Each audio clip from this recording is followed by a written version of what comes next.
Hello everyone, my name is Nick from Snow Personal Training, and today I'll be doing a re-recording of a live presentation I did a couple of days ago entitled Meal Planning 101.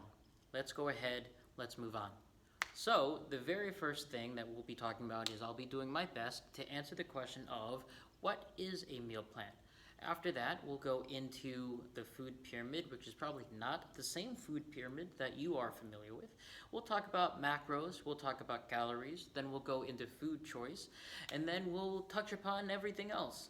Finally, I'll be doing my very best to answer the very important question, why do people fail? What is the biggest challenge when it comes to meal plans? So, moving on, what is meal planning? Meal planning is, in its most basic form, guidelines on how to structure your daily eating habits. A good meal plan should answer the question, what do you eat and how much do you eat? Now, meal plans, of course, can be very, very broad or they can be very, very structured. Now, the broader versions of a meal plan would be if you grew up in the 90s, you had the food pyramid, right? So at the very bottom, you had grains. At the very top, you had desserts, and everything else was thrown into the middle of it all, right? Now, today's modern version of it is called the My Plate. Rather than a pyramid, we are using the picture of a dinner plate to kind of tell people how much you should be eating as well as what you should be eating. So it kind of delineates in things in terms of protein, dairy, grains, fruits, vegetables, and then based on the size of your plate, based on the plate, you have, it kind of gives you an idea of how many portions of each of those foods you should be eating. So it answers the question what you should be eating and how much you should be eating. Now, most people, when they think of meal plans, don't think of something like My Plate or even the food pyramid. Most people think of something that's on the other side of the slide, right? They think of something that tells you very specifically what you should be eating for each meal, for each day, for each week, for each month. Now, that may or may not be appropriate, right? What I really want to stress in this slide is simply that meal plans can vary in their simplicity, can vary in their complication, in their specificity, right? So meal plans are very obviously adaptable for a variety of different ways, all right? There's not one perfect way you should meal plan. Now that we answered what is a meal plan, let's go into perhaps the more important question of how do we meal plan? And to do that, I'm going to introduce to you something called the food pyramid.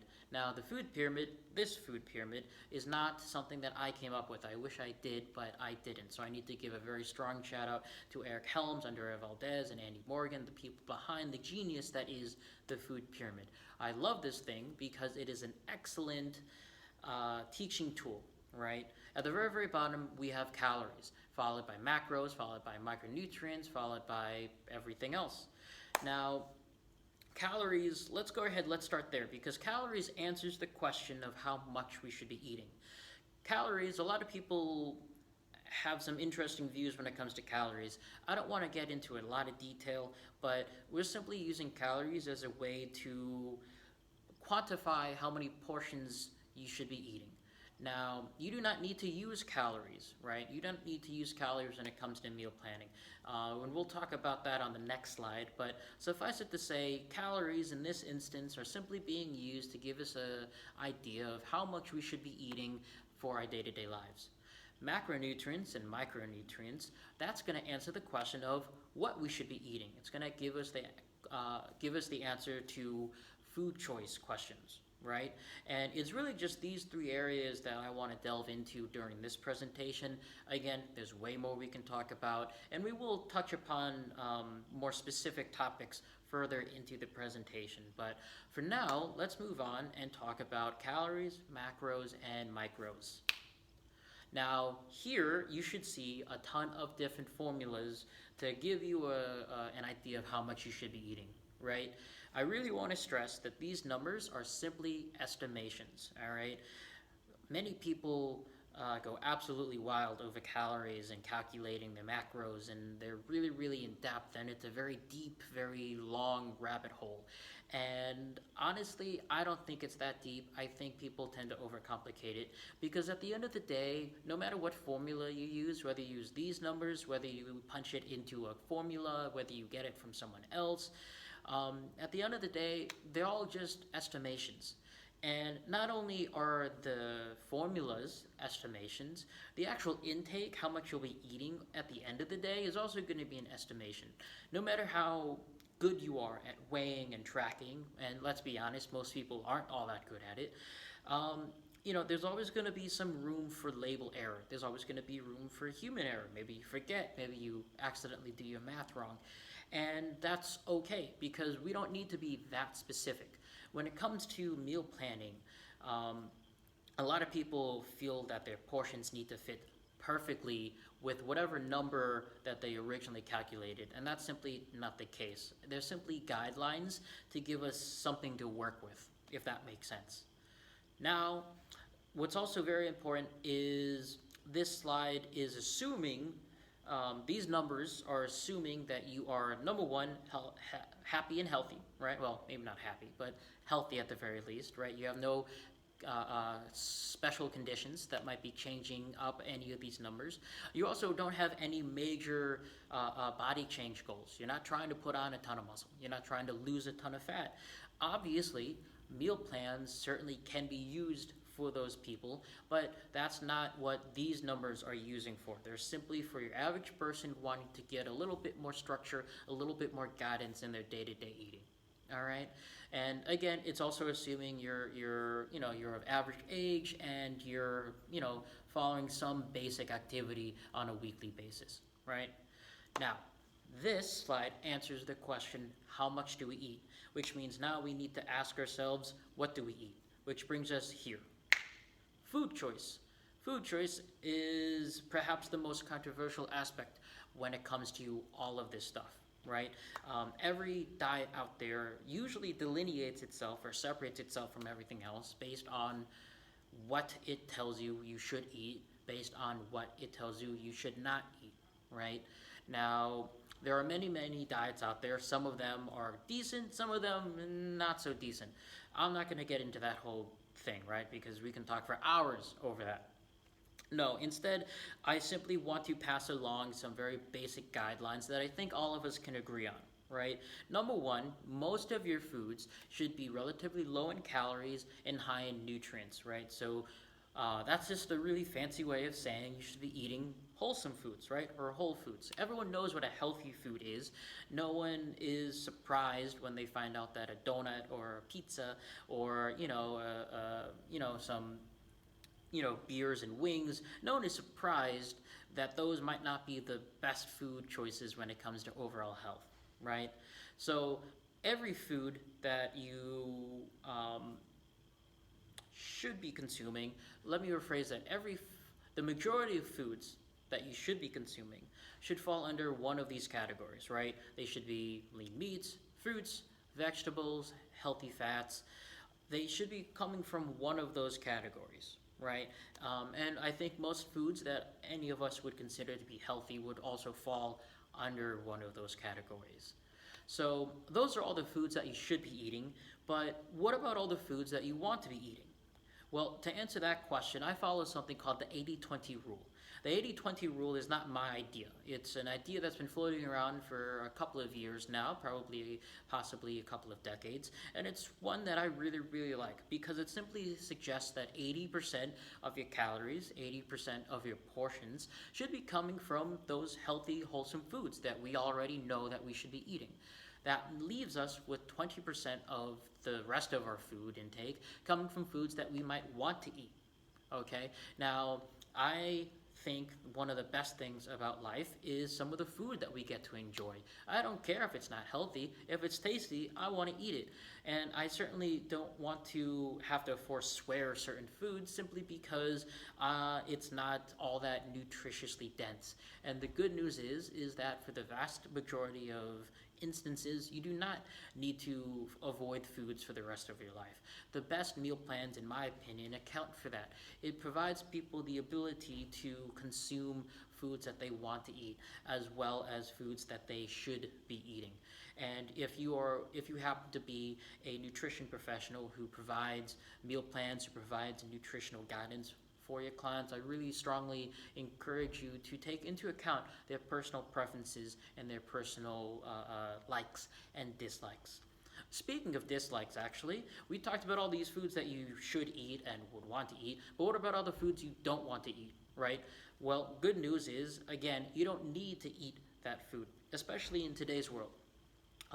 There are many, many foods out there that, while still being nutritious, you might not like.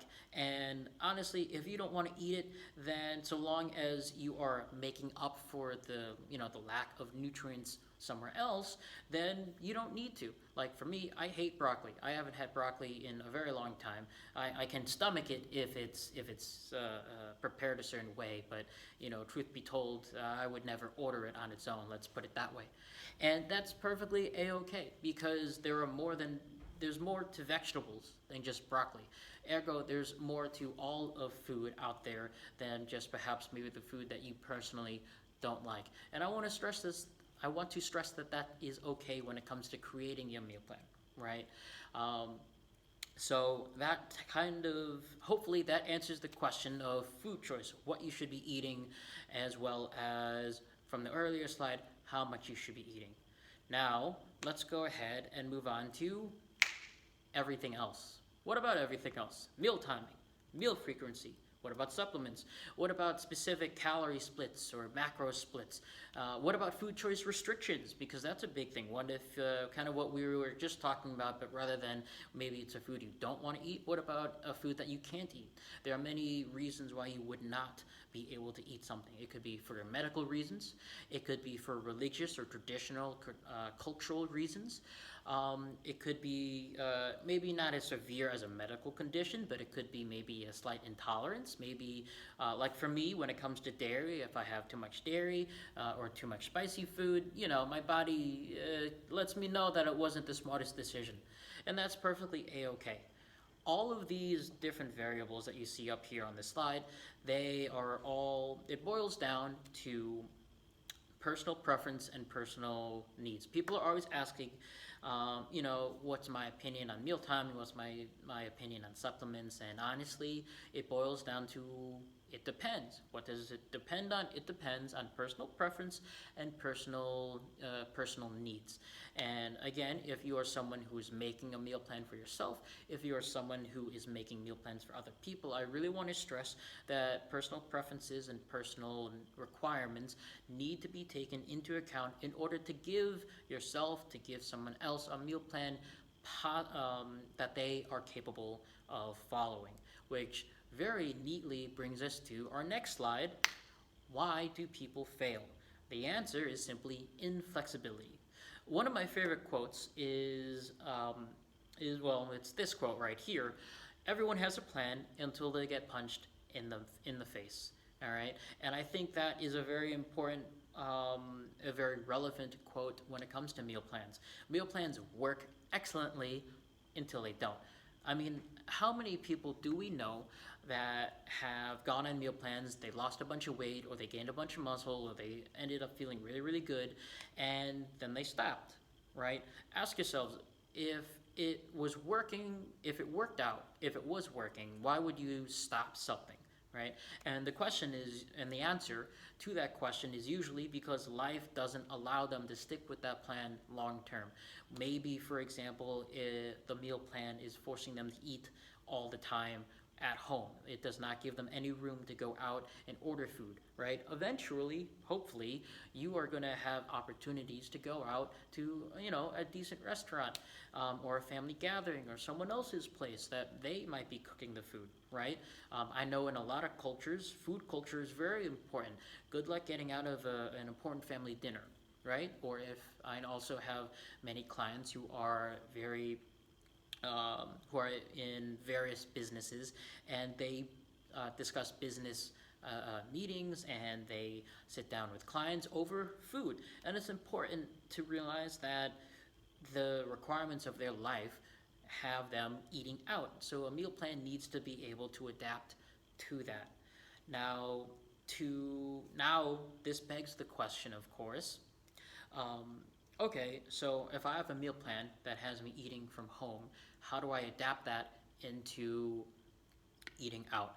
A good, easy solution to that would be, well, what are you eating most of the time? Chances are it's going to be, those wholesome foods that we talked about, low in calories, high in nutrients, lean meats, fruits, vegetables, whole grains, healthy fats. So when you're out and about, if you can't prepare the food, if you're maybe not in charge of how much you are going to be served, you can still usually pick what foods you eat. So you simply prioritize foods that would otherwise be found on your meal plan, like chicken, like white fish, healthy fats. Of course, your fruits and your vegetables, salads, water, things like that. So you take some of the guiding principles that the meal plan that you have is built off of, and you simply apply it to a new situation. And that flexibility is something that is usually lacking in a lot of meal plans that are given out, but is really where I think meal plans can shine, because meal plans are a great teaching tool to introduce people into some of the basic guidelines that they can follow, that they should follow to stay happy and stay healthy for the long term. Which brings us finally to the next slide, how to succeed. Well, again, you need to stay flexible. You need to recognize that a meal plan can be as versatile as you want it to be. And while it might take some getting used to, and there certainly is a bit of a learning curve to doing this entirely on your own, I think that is a very important goal that people can have. And again, it can be very, very broad guidelines. Again, just prioritizing, maybe more plants on your plate, right? More fruits and more vegetables with some lean meats on the side, versus the cheeseburger that you normally would be eating. Or maybe your meal plans are going to include that cheeseburger. There's nothing inherently wrong with the cheeseburger, right? So meal plans need to stay as versatile and as fluid as life. One of the cool things that I like teaching people is when it comes to consistency, when it comes to success, people like to think of success as a black and white thing, right? You're either succeeding or you're failing. It's either yes or it's no. It's either 0 or 100. But think about that. It's not that way. It's 0 to 100, right? There's always going to be some wiggle room. There's always going to be some room for people to kind of stumble a little bit.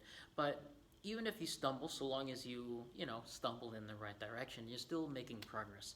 And I forgot how the math turns out, but you can actually mess up for 30 days in a row, right? And so long as you get right back onto it at the end and you stay consistent, at the end of the year, you're still walking out with like a 90% success rate, possibly even a little bit higher. So it's important to realize that you can mess up a lot and still be successful so long as you just get back onto it, that you don't let it completely disrupt you. There's more than one meal in a day. There's more than one day in a week, and there's more than 1 week in a month. And it's okay if every once in a while people stumble, because meal plans are not meant to be rules that you stick with for the rest of your life. Meal plans, a good meal plan, in my opinion, well, they're more like guidelines that people should follow.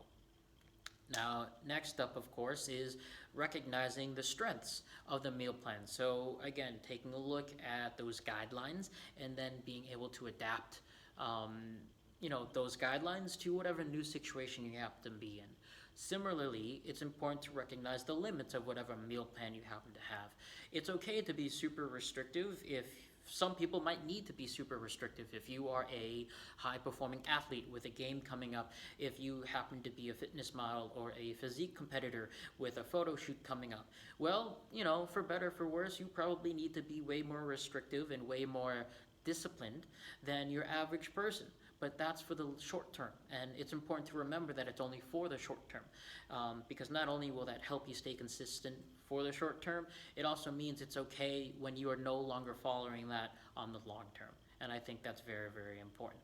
That kind of brings us into the final thing. I want you to focus on the big picture. All right, meal plans can be an excellent tool, but they can also be a very um, an insidious approach in that if you take the wrong point of view when it comes to that, they can definitely be a plan for failure. But it doesn't have to be that way. And I sincerely hope that this presentation showed you various ways that you can adapt meal plans to help you succeed, not just for the short term, but also for the long term. And that brings us to our last slide. Thank you so much for listening to me. I really hope that you got something out of it. You can follow me on Facebook. You can look me up in any of these accounts. I'm always around. If you have any questions, any feedback, I would love to see it. I will be posting this on YouTube, so if you are following me there, please and thank you. If you are not, please like and subscribe. Please share with your friends. I would love to get into a conversation about meal plans. I think meal plans, they have a bad reputation, arguably a very justified bad reputation, but they're tools in a toolbox, and I want people to still feel that they can use that tool, right? But again, thank you so much. Here are my references. My name is Nick from Snow Personal Training. Thank you, and I hope you're happy and healthy. Talk to you later.